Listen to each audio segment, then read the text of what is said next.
Good time of day everyone, welcome back to your beloved cornered chess speedrun series, the newest variant available on chess.com. And without any further ado, let's get into today's content. Aha! After 5 consecutive games of red, I finally get my first yellow game ever. But for the very first yellow game chess.com decided to give me a very strong 1800 rated opponent, who has already played 75 games of cornered chess. Holy sh**, the variant has only been out for like 10 days or something. Maybe this run is ending sooner than I expected. G4.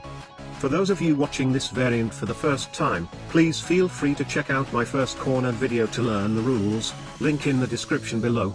Or you can just continue watching this video because it is actually a very simple variant.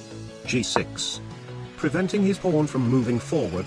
These pawns capture forward instead of diagonally, so I couldn't push G5. Pointy G3. That allows H5. H3. I5. Opening up my pointy in the corner. This is my 6th cornered game, but for the past 5 games I didn't even touch the pointy in the corner. Maybe it is time that I start recognizing its value in this game mode. E3. That is quite a slow move, probably a mouse slip from E4. But anyway, pointy to H6. Pointy are actually pawns, they move and capture 1 square inch 3 directions. E4. Alright, it is time to claim the center. G5. My position isn't exactly very developed to start something like this, but on the other hand his position also doesn't look any better.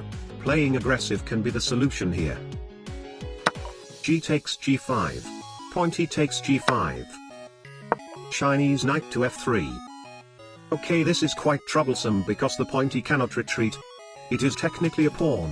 The other pointy to G6. So in my mind I actually consider the pointy to be higher value than the Chinese knight. This is just because I'm not used to that knight yet.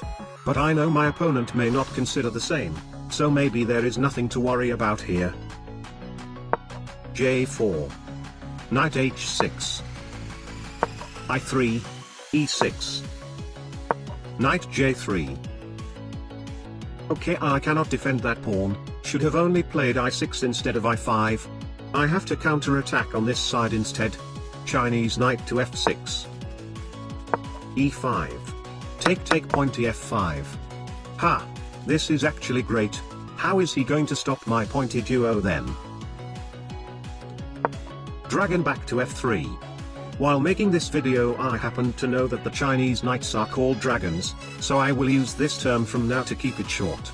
Pointy F to F4. Pointy takes F5. Pointy takes F4. Ha! I'm threatening 2 ways to promote. It is physically impossible to stop this pointy now. He counterattacks on the other side.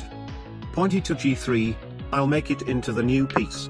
I had 2 choices, either a rook or this piece, and I feel like a rook is only more valuable in attacking the king in the tube.